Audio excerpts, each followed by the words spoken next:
Computer विज्ञान class 11th का chapter 4 हमने पढ़ा, जिसमें हमने पैराग्राफ 4.1 पढ़ा, जिसमें हम लोग ने उसका इंट्रोडक्शन पढ़ा।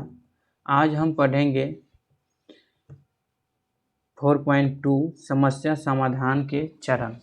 तो चलिए इसे शुरू करते हैं।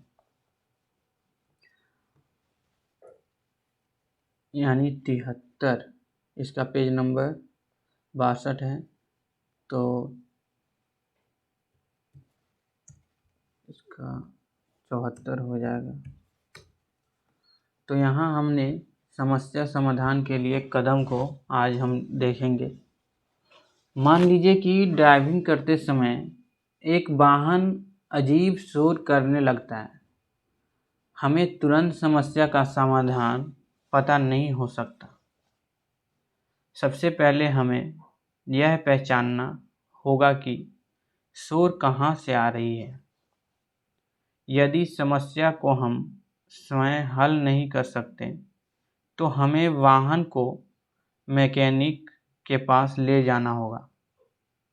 मैकेनिक समस्या का विश्लेषण करेगा ताकि शोर के स्रोत को पहचाना जा सके। किए जाने वाले कार्य को योजना बनाएगा और अंत में शोर को दूर करने के लिए वाहन की मरम्मत करेगा। उपयुक्त उदाहरण से स्पष्ट है कि समस्या का समाधान खोजने में कई कदम शामिल हो सकते हैं। यहाँ पे साइड में कह रहा है कि गीगो जो है garbage in garbage out, computer द्वारा दिए गए आउटपुट की शुद्धता प्रदान किए गए इनपुट की शुद्धता पर निर्भर करती है। हमने अभी यहाँ तक पढ़ा, इसके आगे देखते हैं कि जब समस्या और आसान होती है, जब समस्या सरल और आसान होती है, यहाँ पे कह रहा है, तो हम आसानी से समाधान पा सकते हैं। लेकिन एक जटिल समस्या के लिए सही समाधान खोजने के लिए एक व्यवस्थित पद्धति की आवश्यकता होती है। दूसरे शब्दों में हम कह सकते हैं कि हमें समस्या समाधान तकनीकों को लागू करना होता है। समस्या समाधान की शुरुआत समस्या की सटीक पहचान से होती है और यह एक पूर्ण कार्यशील समाधान के साथ समाप्त होती है, जो कि एक प्रोग्राम या सॉफ्टवेयर के रूप में होता है। आगे कह रहा है कि कंप्यूटर का उपयोग करके समस्या को हल करने के लिए आवश्यक मुख्य कदम चित्र 4.1 में दिखाए गए हैं। तो यहाँ पे बता रहा है कि समस्या का कदम पहला है समस्या को एनालाइजिंग करना कि समस्या किस प्रकार का है। दूसरा कदम है यहाँ डेवलपिंग एन एल्गोरिदम, मतलब एल्गोरिदम का विकसित करना। और तीसरा कदम है कोडिंग करना और चौथा है टेस्टिंग करना और डिबगिंग करना। ये सारे 4 कदम हैं हमारे समस्या समाधान करने के। आगे कहता है कि समस्या समाधान के लिए कदम जो निम्नलिखित उपखंडों में चर्चा किया गया है, मैंने ऊपर के जो भी चित्र है इसमें चर्चा किया गया है। पहला है समस्या का विश्लेषण करना, तो इसको हम लोग पहले समझ लेते हैं। समाधान खोजने से पहले समस्या को स्पष्ट रूप से समझना महत्वपूर्ण है। यदि हमें यह स्पष्ट नहीं है कि क्या हल करना है, तो हम ऐसे प्रोग्राम विकसित कर सकते हैं जो हमारे उद्देश्यों को पूरा न करें। इसलिए हमें समस्या विवरण को ध्यान से पढ़ना और विश्लेषण करना चाहिए ताकि हम समस्या को मुख्य घटकों को सूचीबद्ध कर सकें और यह तय कर सकें कि हमारे समाधान में कौन कौन से मुख्य कार्य क्षमताएं होनी चाहिए। समस्या का विश्लेषण करके हम यह पता लगा सकते हैं कि हमारे प्रोग्राम को कौन कौन से इनपुट स्वीकार करने चाहिए और कौन कौन से आउटपुट उत्पन्न करने चाहिए। आगे कहता है 4.2.2 में कि एक एल्गोरिदम विकसित करना। ये हम लोग का दूसरा चरण है ढूंढने का प्रॉब्लम सॉल्विंग के लिए,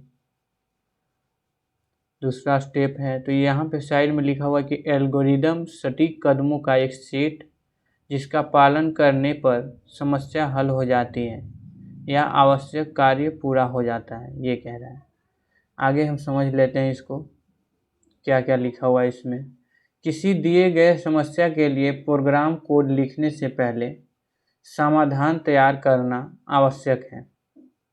समाधान को प्राकृतिक भाषा में प्रस्तुत किया जाता है और इसे एल्गोरिदम कहा जाता है। जब हम किसी समस्या को प्रोग्राम करते हैं, लिखते हैं, तो उसे हम लोग एल्गोरिदम कहते हैं। हम एल्गोरिदम की कल्पना एक बहुत ही अच्छी तरह से लिखी गई रेसिपी की तरह कर सकते हैं।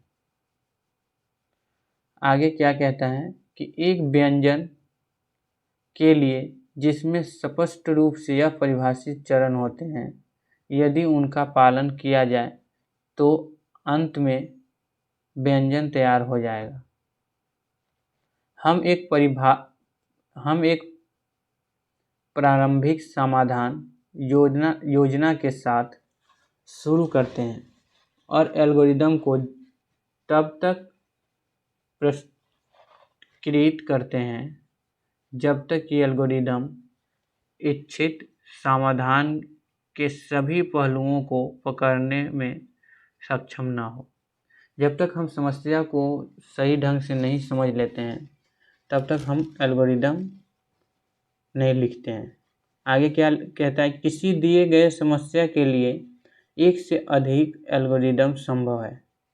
कोई भी समस्या है उसके लिए एक से अधिक एल्गोरिदम संभव है और हमें सबसे उपयुक्त समाधान का चयन करना होता है। एल्गोरिदम अनुभाग 4.3 में चर्चा की गई है।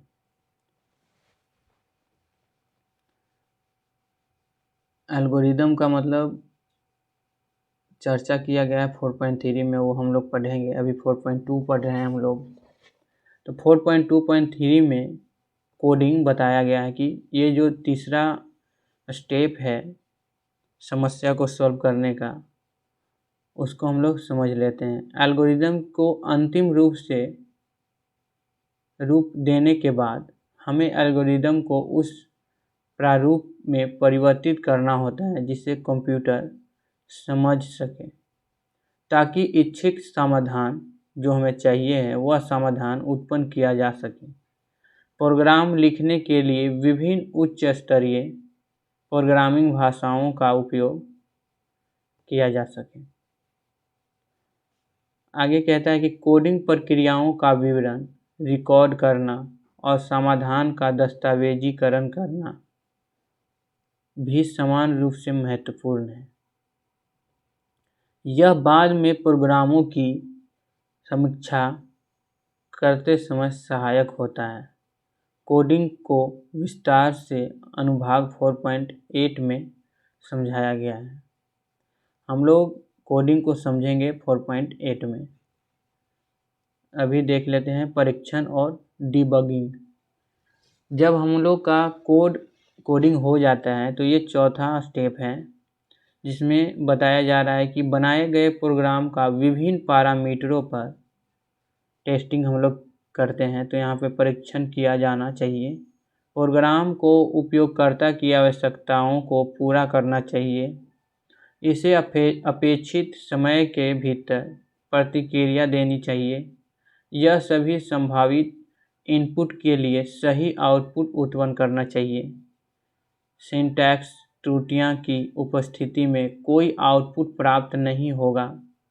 यदि उत्पन्न आउटपुट गलत है तो प्रोग्राम में किसी भी तार्किक त्रुटि के लिए जांच की जानी चाहिए। आगे कहता है कि सॉफ्टवेयर उद्योग जटिल अनुप्रयोग के विकास के दौरान मानकीकृत परीक्षण पद्धतियों जैसे यूनिट या घटक परीक्षण, एकीकरण परीक्षण, सिस्टम परीक्षण और स्वीकृति परीक्षण का पालन करता है। इतने सारे परीक्षण से हम लोग टेस्टिंग करते हैं, यह सुनिश्चित करने के लिए कि सॉफ्टवेयर सभी व्यावसायिक और तकनीकी आवश्यकताओं को पूरा करता है और अपेक्षित रूप से काम करता है। ये सारे परीक्षण से हम लोग उस एप्लीकेशन या सॉफ्टवेयर को हम लोग देख पाते हैं कि वो काम सही ढंग से कर रहा है या नहीं। परीक्षण चरणों में पाए गए त्रुटियों या दोषों को डिबग या सुधारा जाता है। अगर नहीं अच्छा से काम करता है तो उस डिबग को हम लोग सुधारते हैं और प्रोग्राम को फिर से परीक्षण किया जाता है और फिर से यही प्रक्रियाएं हम लोग दोहराते हैं। यह तब तक जारी रहता है जब तक कि प्रोग्राम से सभी गलतियां हटा दी जाती हैं।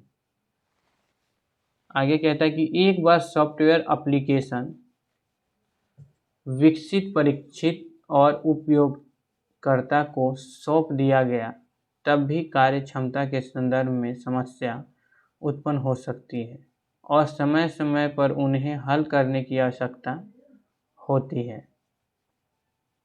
समाधान का रखरखाव इस प्रकार उपयोगकर्ता द्वारा सामना की गई समस्याओं को ठीक करना,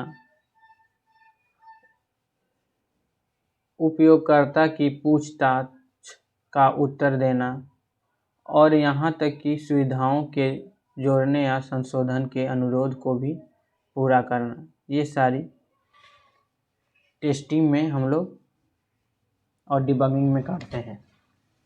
उसके बाद हम अब पढ़ेंगे 4.3 एल्गोरिदम। तो ये हम नेक्स्ट वीडियो में इसको देखेंगे।